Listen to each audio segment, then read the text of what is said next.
Nicole Kidman battles an epidemic that comes from out of this world. I'm Richard Roeper. Our guest critic this week is someone who has something very few people have in common with Roger Ebert. I'm not talking about his shoes. I'm talking about the Pulitzer Prize. He's an acclaimed author and the film critic for the Washington Post, Stephen Hunter. Welcome, sir. It's good here. These are cool shoes, by the way. Anyway, Thank you very much. It's great to be here, sitting in a great man's chair. You're also a great man. We're going to have some fun. Let's try. Okay. All right, let's get right to it. First up is The Invasion. This is the third remake of the 1956 classic Invasion of the Body Snatchers. Now, looking better than she has in years, Nicole Kidman gives a fierce and intelligent performance as Carol Bonnell. She's a psychiatrist and a single mom. She probably never picked up a gun in her life, but in the grand tradition of cataclysmic thrillers, Carol becomes Jason Bourne in a skirt before this film is over. First, though, she has to figure out why about half the population is acting like, well, pod people. Don't show emotion. Then they can't tell who's who. John. Stay calm. Jan! Just leave us alone! What's wrong with you people? There are some chillingly effective scenes early on, as when a stranger shows up at Carol's door late one night. I saw your light. I came a few times. Listen, let me get that, and then you can ask me through the door. But after a long and kind of eerie wind-up, The Invasion becomes just another chase movie with seemingly the entire pod population of the East Coast trying to hunt down Carol.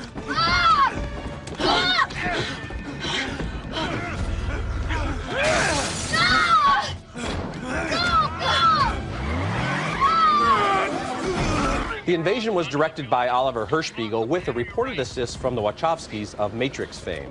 There's much to recommend here, but there are too many inconsistencies. And the conclusion comes so abruptly, it's obvious there were reshoots and scenes that were patched together. Now, I have to admit, I was entertained from time to time, but I still found this to be overall a misfire. So, Stephen, I'm giving this one a mild thumbs down. I'm going to go up a little bit higher than you, and I'm right over the line. Two things. The first is great car wrecks. I agree with you, it's the Wachowskis.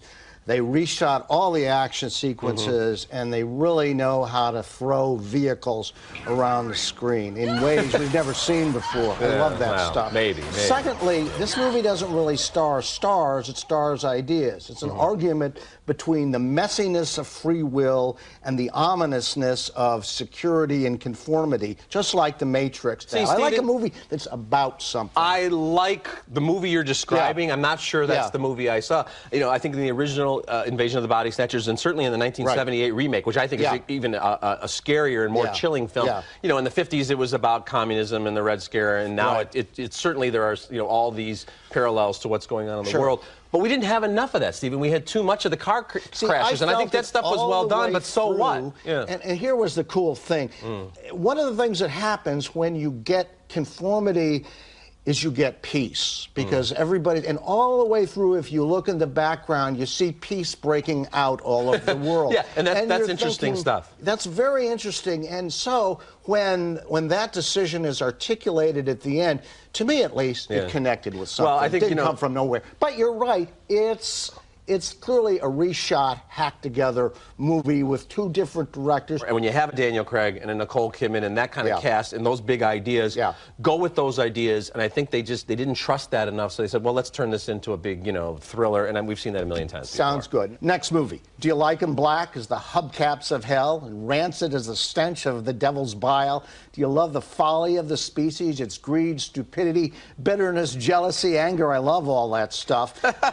Some do, some don't. And that's why I enjoy Death at a Funeral so much. It's directed by the artist formerly known as Miss Piggy. Long live the king of cynics, Frank Oz. In this British comedy, the American director takes a formal ceremony of grief and farewell and turns it into a pie fight in the monkey house. The situation: a proper family's dad has died, and the funeral takes place at a posh country home. His son, cousins, and nieces and their assorted partners show up black-suited and solemn. Unfortunately, as Troy explains to the lovely Jane, there's been a little mix-up concerning Jane's fiancé, Simon. What did you just say? I said that the Valium you gave to Simon wasn't actually Valium. It's an hallucinogenic concoction. You know, stuff like acid, mescaline, Look at me. Funny, Joey. I'm not being funny. Look at him. He's off his tits. I think an actor named Alan Tudyk, never heard of him, makes himself a star with his role as a poor drugged Simon whose inner flower child comes out when the acid pickles his brain among all these dour Brits. It's like a great silent comedian, say a Ben Turpin or a Harold Lloyd, suddenly shows up in a modern picture. Where's my watch? Oh! Yes. Yes. Keep coming. You join the others. I saw it in a theater where the audience laughed so hard you could hardly hear the dialogue. I was the only one there.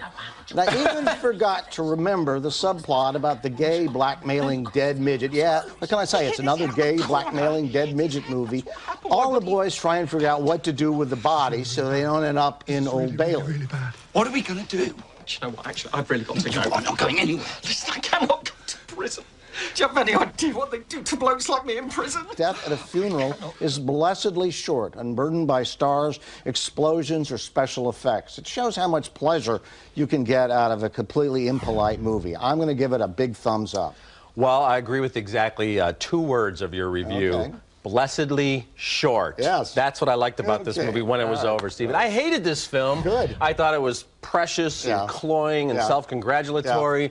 And, you know, like the thing where the guy accidentally takes the drug and he's tripping out. I mean, it's like something out of a bad movie from the 70s or a sitcom. Except that the guy is really good. And he's good. He does what he can with it. He brings a clown's grace and very subtle timing. I think all of the performers did what they could with the material, including Peter Dinklage, and but I hated that whole subplot. It felt so contrived and so tacked on.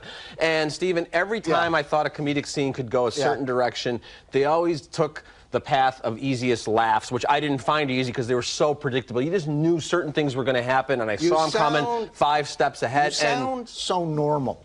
You know, it's a movie that demands a love of black comedy and the macabre. I just don't think they executed the jokes at all here. Okay, I just found it tiresome and tedious and predictable. If you and I had been in the theater, I still would have. There would have been one person laughing. That would have been great, and I would have been. I would have thrown jujubes at your head from the back row. You would have. Well, I shoot back. Wow. So anyway, I heard that about you. Yeah, I know you did. Everybody has. Anyway, later in the show, we're going to move on to a movie with really big laughs, and we're even going to get along for a while. Maybe. Next is Steve Buscemi in Delirious. Thanks. Oh, my God. There it is. The shot heard around the world right there. That is awesome, Les. Isn't it? So good. You know why? I got the laser eye. Yeah, you do. I do. It's a blessing. Next up is a weird and smart and surprising film called Delirious. After playing a cynical, screwed-up reporter in this summer's movie Interview, Steve Buscemi comes back and plays an even more screwed-up paparazzi named Les. Buscemi must be really fascinated with celebrity journalism. Les is a bottom feeder, a third-rate photographer who barely scrapes together a living wage by hanging outside hot spots and shooting the famous and the semi-famous. Thanks. Go, go, go, go. Hurry up!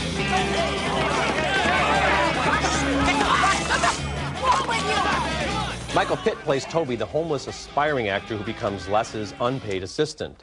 Les is always telling Toby that celebrities are no better than anyone else, and he's not impressed by their fame. But when Les comes face to face with Elvis Costello at a party, it's a much different story. You have a strong shake, that is. Yeah. You're a musician, right? Yeah. I've seen you play. Where have I seen you play?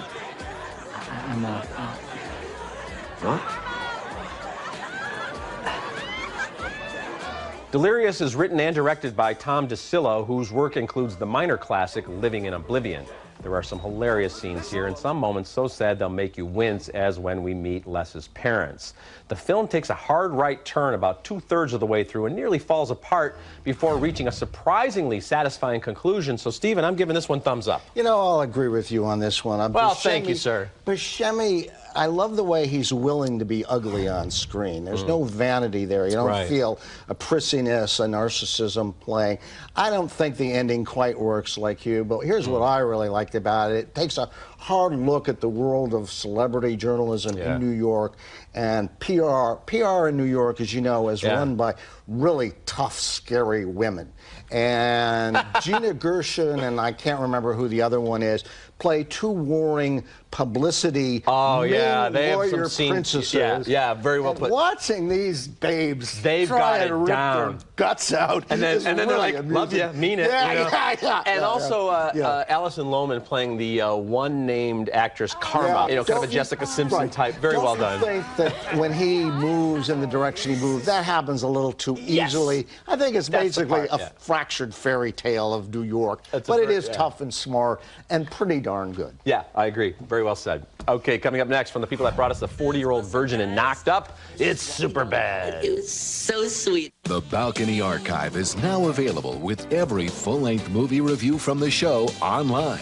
Search by movie title, director, or actor with over 5,000 movie reviews from Roger Ebert. This is a terrific entertainment. Gene Siskel. There won't be a better film. And Richard Roeper. This movie just sucks. How can your heart be so cold? With special shows from the last 20 years with guest reviewers.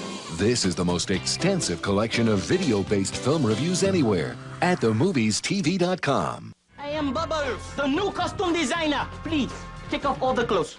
Okay, looking at movies now in theaters. Rush Hour 3 and Daddy Day Camp got thumbs down as far down as I can put my damn thumb. And Stardust got a thumbs up. You've seen our next movie, SuperBad, before. It's that old one about the last weekend of high school in an American suburb. It's a real melancholy time for the kids. You think they've missed something. Spend a lifetime of regret if they don't get laid before graduation. That is, if they can stay sober. What they don't know, but do learn over crazed, beer-driven, sex-hungry last night, is they've got each other. Just like Richard and I. I love you. I love you. Why don't we say that every day? Why can't we say it more often? I just want to go to the rooftops and scream, I love my best friend, Evan. Boop. What makes this movie special is that it's so explosively funny. It may shock some parents. Now, I was shocked, too. It was a shock of recognition. Was I Seth, tubby, superb Jonah Hill, or Evan, sensitive, intelligent Michael Cera, or even their one groupie Fogel, Christopher Mintz, Placé? Fogel's got a ticket to paradise, which is known as a fake ID. It names him as, you go, boy, McLovin. It's passable, okay? This isn't terrible. I mean, it's up to you, Fogel. This guy's either gonna think, here's another kid with a fake ID, or here's McLovin, the 25-year-old Hawaiian organ donor. I am McLovin. SuperBad isn't quite a classic like American Graffiti, but it's no howling mutt like American Pie, because the characters and their pains are too real. It reminds us that wisdom hurts too much to be tasted by the young. It's a terrific movie. Thumbs way up. It's smart and touching. And the language is very raunchy, especially in the first 10 or 15 minutes. But, you know, a lot of 17-year-old boys, especially guys who really aren't that experienced in real encounters with women, talk that way. So I think it gets all of that just dead on. I know exactly what you're saying, and I think that's one of the great pleasures of the movies, is that buzz you feel. Maybe it's not a great movie, whatever. It's that buzz you feel when you want to start grabbing people and say, you got to see this movie. And that's what this one does. You also see the guys grow a little. You see them understand truths about themselves and understand how the world works. There's a kind of a learning process, and yet it's not didactic or pompous. It doesn't, feel like that it's not. You know, it's quite a nice trip. Very funny stuff. All right, we have two global warming documentaries in theaters right now. By far the more serious and worthwhile is The 11th Hour. Leonardo DiCaprio is the co-producer, co-writer, and narrator of this sobering look at the astounding changes in our planet over the last generation and the bleak future that awaits us if we don't get our act together. But as carbon has been accumulating in the atmosphere, it has also been accumulating in the ocean. And as time has passed, deforestation, soil erosion, vanishing wetlands, and a whole host of other problems have continued unabated. Arctic Tale is a kid-friendly adventure about a polar bear and a walrus, but the overly corny narration by Queen Latifah is almost unbearable. Nanu seems to have what it takes. Her brother lacks focus. The images here are stunning. You have to applaud the film crews, but they cheated. They took footage of multiple bears and walruses over several years. They patched them together to create a narrative about one bear cub and one walrus. You have a well-intentioned film, It isn't a documentary at all and isn't a very good adventure story. So that's thumbs down for Arctic Tale, thumbs up for The 11th Hour. I mean, everything you say is true. A, I don't care about the cheating. I only care what's on the screen. B, you can edit it in your own mind and get rid of Queen Latifah. The truth is, this movie... What did you do? Put in earplugs? No, she narrates the film. Focus and concentrate. I would say that the best way to watch this movie, get the most out of it, put it on DVD, go to mute, put Shostakovich on the CD, open a bottle of wine, and you will really see stuff you've never seen before. And I think the photography and the initiative and the guts of the guy who went for a swim under the ice cap with a Steadicam on his shoulder, I think that transcends the corniness. Now, I don't care for 11th Hour. What I think is the classic modern documentary is No End in Sight by David Ferguson, which takes a very complex problem, gives it visual life, makes it clear. I found The 11th Hour was put together like cheesy TV commercials. It was cut mainly out of archival footage. You're going to tell me the world is ending. Don't show me a 1908 earthquake. Well, Stephen, come on. I understand what you're saying. It's certainly not the most sophisticated film out there, but I love the idea of your viewing tips for Arctic Tale, though. I love, because I think any DVD that comes with extras that include a bottle of wine and some good music, that's a good package. That's good marketing. Good recommendation. I'm a marketing genius. What can I say? All right, coming up next, the movies that were super bad before SuperBad in the Thumbs Up video segment. But first, here's a look at what's coming up on next week's show. Why is Daddy tickling that lady? Gregor just had to use the bathroom. This week's Thumbs Up videos are brought to you by Raisinets. Make a deliciously smart choice with Raisinets. I bet your wife is wondering the same thing. Looking at movies new on DVD, Perfect Stranger got a thumbs down. The Lives of Others got a big thumbs up and thumbs up for Broken English. Now, with SuperBad opening this weekend, I thought I'd create a virtual box set of some of my favorite teen experience movies that don't involve Ferris Bueller or Phoebe Cates. Peter Bogdanovich's The Last Picture Show is a beautiful and melancholy adaptation of Larry McMurtry's classic novel. One of the sweetest teen films of the last 30 years is Lucas with Corey Haim, believe it or not, and a young Charlie Sheen. Now, I'll never forget watching The Karate Kid at the River Oaks Theater in Calumet City, Illinois, with the audience literally cheering for Ralph Macchio in that final fight scene. A young Christian Slater stars in Pump Up the Volume, which is the Rebel Without a Cause of pirate radio. And finally, there's My Bodyguard, a film that's been kind of forgotten but deserves a renaissance. Adam Baldwin, Chris Makepeace, Matt Dillon, and a very young Joan Cusack are unforgettable in this smart and touching film. Few films have ever done such a superb job of capturing that certain time in your life. You know, My Bodyguard is a great movie, and it has been forgotten, and it's sad, and it's so sad that so many great movies get forgotten. Now, I'm going to go on and totally change the mood. There are great movies, and there are good movies, but now and then, brother, you just want to see a really cool movie. That's why I'm so happy to see one of the coolest movies ever made come out on a 2-disc restoration. It's Paul Verhoeven's fabulous RoboCop, where part machine and part human and all ass kicker Peter Weller straightens out the criminals of old Detroit.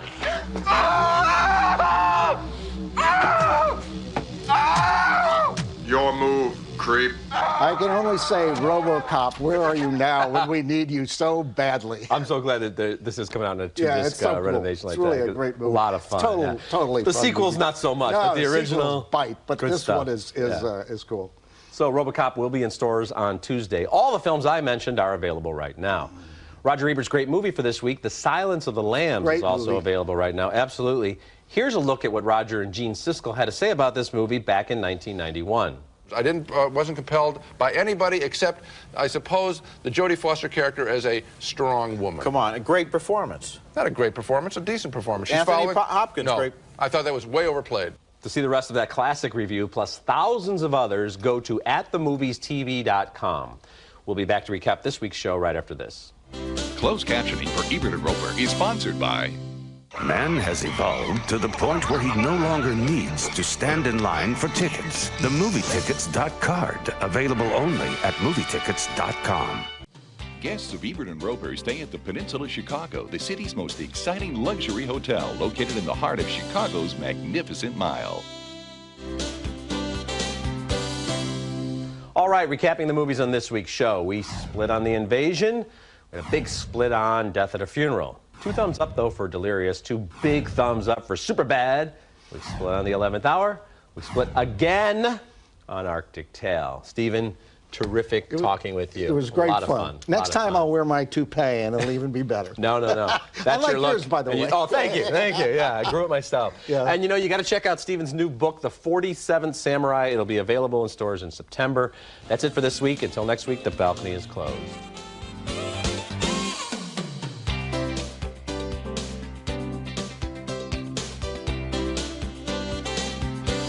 We know your dirty little secret, your mop.